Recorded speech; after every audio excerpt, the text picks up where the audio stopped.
విలక్షణ నటుడు రావు రమేష్ హీరోగా రూపొందిన సినిమా మారుతి నగర్ సుబ్రహ్మణ్యం.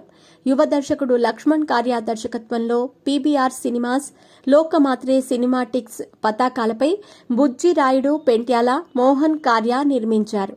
ప్రముఖ దర్శకుడు సుకుమార్ సతీమణి తబితా సమర్పణలో ఆగస్టు 23న థియేటర్లలో విడుదల కానుంది. శుక్రవారం విడుదల కానున్న సందర్భంగా ఆగస్టు 21 బుధవారంన హైదరాబాద్లో ప్రీ రిలీజ్ వేడుక నిర్వహించారు. ఈ కార్యక్రమానికి icon star Allu Arjun, creative genius Sukumar ముఖ్య అతిథులుగా హాజరయ్యారు.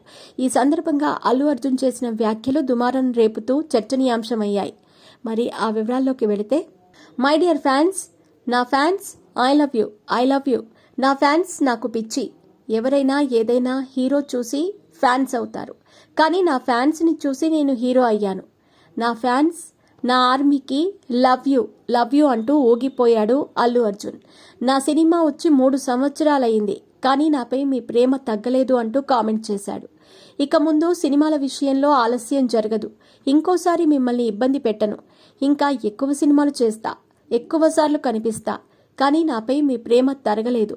ఈ ఫంక్షన్కొచ్చి పెద్ద హిట్ చేసిన అభిమానులు, మీడియాకు ధన్యవాదాలు తెలిపారు. మారుతినగర్ సుబ్రహ్మణ్యం సినిమాను సుకుమార్ భార్య తబితా సుకుమార్ సమర్పిస్తున్నారు. ఆమె ఒకరోజు వచ్చి ఆ విషయం చెప్పారు. ఎలాగో సుకుమార్ గారు వస్తారు, నేను సుకుమార్ను తప్పిస్తే ఇక మిమ్మల్ని కాకుండా ఎవరిని అడగగలను చెప్పండి అన్నారు. దాంతో నేను వస్తానని మాట ఇచ్చానని అల్లు అర్జున్ అన్నారు. పుష్ప క్లైమాక్స్ చాలా టఫ్ షూట్. అంతటి సిచ్యువేషన్లో కూడా రావాలని అనుకున్నాను. మనకు ఇష్టమైన వారికి మన సపోర్టుని చూపించాలి. నాకు ఇష్టమైతే నేను వస్తా, నా మనసుకు నచ్చితే వస్తా, అది మీ అందరికీ తెలిసిందే అంటూ కౌంటర్ ఇచ్చారు. ఆయన చేసిన వ్యాఖ్యలు మాత్రం మెగా క్యాంపును ఉద్దేశించి చేసినవనే అభిప్రాయం మీడియా వర్గాల్లోనూ నెటిజన్లలోనూ వ్యక్తమవుతోంది. అయితే గతంలో నేను హీరో అయ్యానంటే కారణం మెగాస్టార్ చిరంజీవి. ఆయన స్ఫూర్తితోనే నేను హీరోయిన్ అయ్యానని చెప్పిన అల్లు అర్జున్ ఇప్పుడు ఫ్యాన్స్ వల్లే హీరోయిన్ అయ్యానని చెప్పటం చర్చనీయాంశమైంది. మెగా ఫ్యాన్స్ సోషల్ మీడియాలో ట్రోల్ చేస్తున్నారు. అంతేకాకుండా పవన్ కళ్యాణ్, నాగబాబు ఇటీవల చేసిన వ్యాఖ్యలను టార్గెట్ చేసి అల్లు అర్జున్ కౌంటర్ ఇచ్చారనే అభిప్రాయం వ్యక్తమవుతోంది.